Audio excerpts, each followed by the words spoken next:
যেভাবেই হোক আপনি সরকারি ক্ষমতা এসেছেন, ইঞ্জিনিয়ারিং করে হোক আর যেভাবেই হোক আপনি আপনার সরকারের ক্ষমতায় অধিষ্ঠিত হয়েছেন, আপনি আপনার তৃণমূলকে নিয়ন্ত্রণ করুন।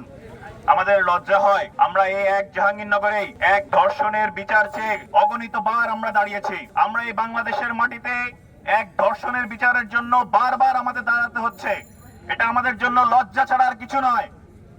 আমরা সব সময় বলে আসছি, এই বাংলাদেশের ধর্ষণ কমানোটা একটা সরকারের জন্য সবচেয়ে বড় চ্যালেঞ্জ। এই ধর্ষণ কমাতে হলে দুইটা পদক্ষেপ নেওয়া প্রয়োজন। প্রথমত, এদেশের মানুষকে নৈতিক শিক্ষায় দীক্ষিত করা প্রয়োজন। দ্বিতীয়ত, বিচারহীনতার যে সংস্কৃতি এবং ধর্ষকের বিচারের যে দৃষ্টান্ত স্থাপন করার যে অনুপস্থিতি, এই দুটি কারণে বাংলাদেশে ধর্ষণ দিনে দিনে বেড়ে যাচ্ছে। আমরা সর্বশেষ দেখেছি গত কয়েকদিন ধরে, বিশেষ করে নির্বাচন পরবর্তী সময়ে দেশে যে পরিমাণ অরাজক পরিস্থিতি তৈরি হয়েছে, ভিন্ন মতের উপর দমন পীড়ন শুরু হয়েছে, এমনকি এই দমন পীড়ন থেকে আমাদের আওয়ামী লীগের বিভিন্ন অফিস খুলে দেওয়া হচ্ছে। এটি আসলে খুবই লজ্জাজনক, আমরা ধিক্কার জানাই। এবং একই সাথে আমরা দেখেছি নরসিংদীর মাধবদীতে কিভাবে একজন শিশু যে তার বাবার কোলে নিরাপদ নয়, বাবার কোল থেকে কেড়ে নিয়ে তাকে ধর্ষণ করে আবার হত্যা করা হয়েছে। বর্তমান প্রধানমন্ত্রী, আপনি কি এই দায় এড়াতে পারেন? আপনি এই দায় এড়াতে পারেন না। পাঞ্জাবের জগতে একটি বিশ্বস্ত নাম, শাবাব এথনিক ওয়্যার। আপনি আপনার তৃণমূল কর্মীদের নিয়ন্ত্রণ করে দেখিয়ে দিন যে আপনি এই বাংলাদেশে সেই দর্শকদের নিয়ন্ত্রণ করতে পারেন, দর্শকদের বিচার বাস্তবায়ন করতে পারেন। যদি বাস্তবায়ন করতে না পারেন, তাহলে আপনিও সেই একই ব্যর্থ সরকারে পরিণত হবেন।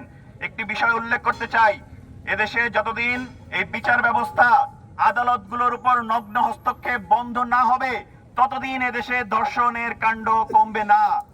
আমরা দেখতে পেয়েছি আদালতগুলোতে কিভাবে নগ্নভাবে হস্তক্ষেপ করা হচ্ছে।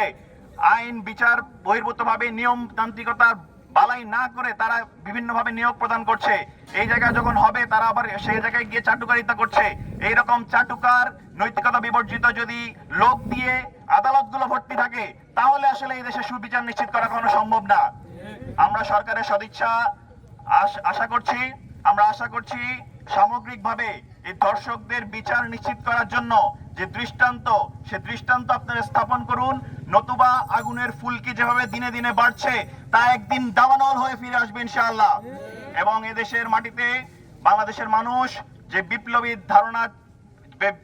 চেতনা ধারণ করে, এই বিপ্লবী চেতনা থেকে ধর্ষণের মতো একটি সংবেদনশীল ঘটনা যদি এ সমাজে বাড়তে থাকে, বাংলাদেশের মানুষ সে সমস্যার সমাধান তারা নিজেরাই করে নেবে। আমরা অবিলম্বে সরকারের প্রতি আহ্বান জানাচ্ছি, দেশের যে আইন শৃঙ্খলা পরিস্থিতির অবনতি, এই অবনতি অবিলম্বে বন্ধ করুন। আপনার দলের তৃণমূল থেকে সকল পর্যায়ের নেতাকর্মীদের আপনারা লাগাম টেনে ধরুন।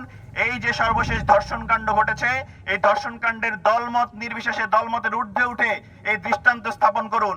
এবং আমরা দেখতে চাই এদেশের এই বাংলার মাটিতে ধর্ষণ করার আগে আরেকবার যেন কারো তার বুক কাঁপে, সেরকম দৃষ্টান্ত আপনারা স্থাপন করবেন, এই প্রত্যাশা রাখছি। সবাইকে ধন্যবাদ জানাচ্ছি। জাহাঙ্গীরনগর বিশ্ববিদ্যালয় কেন্দ্রীয় শিক্ষার্থী সংসদের পক্ষ থেকে আজকে বিক্ষোভ মিছিলে উপস্থিত হওয়ার জন্য সবাইকে ধন্যবাদ জানাচ্ছি। আসসালামু আলাইকুম রহমতুল্লাহ।